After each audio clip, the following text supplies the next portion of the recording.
அண்மைச் செய்தி. ஈசிஆர் சம்பவத்தால் நெஞ்சம் பதறுகிறது என இபிஎஸ் தெரிவித்திருக்கிறார். சென்னை ஈசிஆர் சாலையில் காரில் சென்ற பெண்களை திமுக கொடி பொருத்திய காரில் வந்த சிலர் துரத்தியது கொடூரமானது என இபிஎஸ் தெரிவித்திருக்கிறார். கூடுதல் விவரங்களை செய்தியாளர் ராஜகுமரன் வழங்க கேட்கலாம். ராஜகுமரன், வணக்கம். மேலும் விவரங்களை சொல்லுங்க.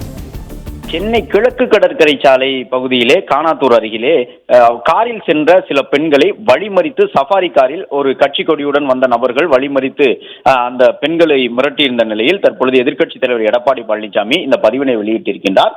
சினிமா காட்சிகளை காட்டிலும் கொடூரமான முறையில் அந்த தாக்குதல் நடத்த முயன்ற காட்சிகள் வெளியாகி இருப்பதாக அவர் குறிப்பிட்டிருக்கின்றார்.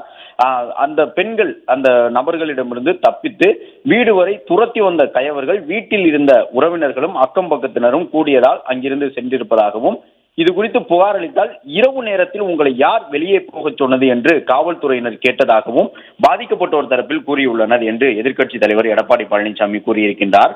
பெண்கள் இரவு நேரத்தில் நடமாடும் சுதந்திர உரிமை கூட ஸ்டாலின் மாடல் திமுக ஆட்சியில் பறிக்கப்பட்டிருக்கின்றதா என்று கேள்வி எழுப்பியிருக்கக்கூடிய அவர், மேலும் பெண்களுக்கு எதிரான குற்றங்களை மேற்கொள்ள திமுக கொடி உள்ளிட்ட ஆளுங்கட்சி அடையாளம் என்பது லைசென்ஸா என்றும் கேள்வி எழுப்பியிருக்கின்றார்.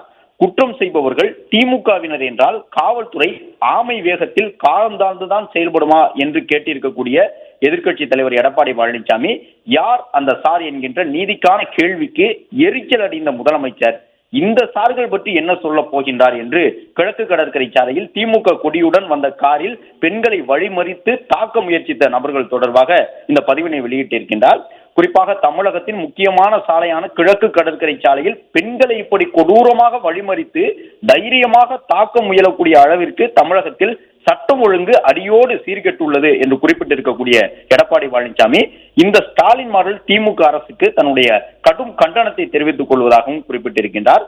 மேலும் இந்த பெண்களை மிரட்டிய நபர்கள் மீது நேர்மையாக எஃப்ஐஆர் பதிவு செய்து பாதிக்கப்பட்டவர்களுடைய விவரம் வெளியில் கசியாததை உறுதி செய்து அரசியல் தலையீடு இல்லாமல் அந்த குற்றத்தில் தொடர்புள்ள அனைவரையும் கைது செய்து உரிய சட்ட நடவடிக்கை எடுக்க வேண்டும் என்று முதலமைச்சர் மு.க. ஸ்டாலினை வலியுறுத்திக் கொள்வதாக குறிப்பிட்டிருக்கக்கூடிய அவர், யார் அந்த சார்கள் என்கின்ற கேள்வியினை எழுப்பியிருக்கின்றார். ஏற்கனவே அண்ணா பல்கலைக்கழக மாணவி விவகாரத்தில் அதிமுக எழுப்பியிருந்த யார் அந்த சார் என்கின்ற கேள்வி தற்போது வரை தமிழக அரசியல் களத்தில் தொடர்ந்து பேசுபொருளாகி இருக்கக்கூடிய சூழ்நிலையில் இரவு நேரத்தில் கானாத்தூரில் பகுதியில் சென்று கொண்டிருந்த பெண்களை திமுக கொடியுடன் வந்த காரை வழிமறித்து, அந்த காரில் வந்தவர்கள் வழிமறித்து அந்த பெண்களை மிரட்டி இருந்த சூழ்நிலையில் அந்த காருக்குள் இருந்தவர்கள் யார் என்பதை குறிப்பிட்டு கேள்வி எழுப்பக்கூடிய வகையிலே யார் அந்த சார்கள் என்று கேள்வி எழுப்பியிருக்கின்றார் எதிர்க்கட்சி தலைவர் எடப்பாடி பழனிசாமி. அது மட்டுமல்லாமல் அந்த பெண்களை வழிமறித்து தாக்க முற்பட்டவர்கள் அவர்கள் வீடு வரை சென்று அச்சுறுத்தியதாக கூறப்படக்கூடிய அந்த நபர்கள் வந்த காரில் திமுக கொடி கட்டப்பட்டிருந்த நிலையில் அதை சுட்டிக்காட்டியிருக்கக்கூடிய அவர், பெண்களுக்கு எதிரான குற்றங்களை மேற்கொள்வதற்கு திமுக கொடி உள்ளிட்ட ஆளுங்கட்சியினுடைய அடையாளம் என்பது லைசென்ஸாக இருக்கின்றதா என்கின்ற ஒரு முக்கியமான கேள்வியினை எழுப்பியிருக்கின்றார். யார் அந்த சார்கள் என்பதற்கான பதிலை தமிழக அரசு தர வேண்டும் என்றும், மேலும் இந்த விஷயத்தில் பாதிக்கப்பட்டிருக்கக்கூடிய பெண்கள் தொடர்பான விவரங்கள் வெளியில் வந்து விடாதபடி எஃப்ஐஆர் பதிவு செய்யப்பட வேண்டும் என்பதையும் அழுத்தம் திருத்தமாக தன்னுடைய பதிவிலே சுட்டிக்காட்டியிருக்கக்கூடிய எதிர்க்கட்சி தலைவர் எடப்பாடி பழனிசாமி அந்த இளைஞர்கள் மீது உரிய நடவடிக்கை எடுக்க வேண்டும் என்று வலியுறுத்தி இருக்கின்றார்.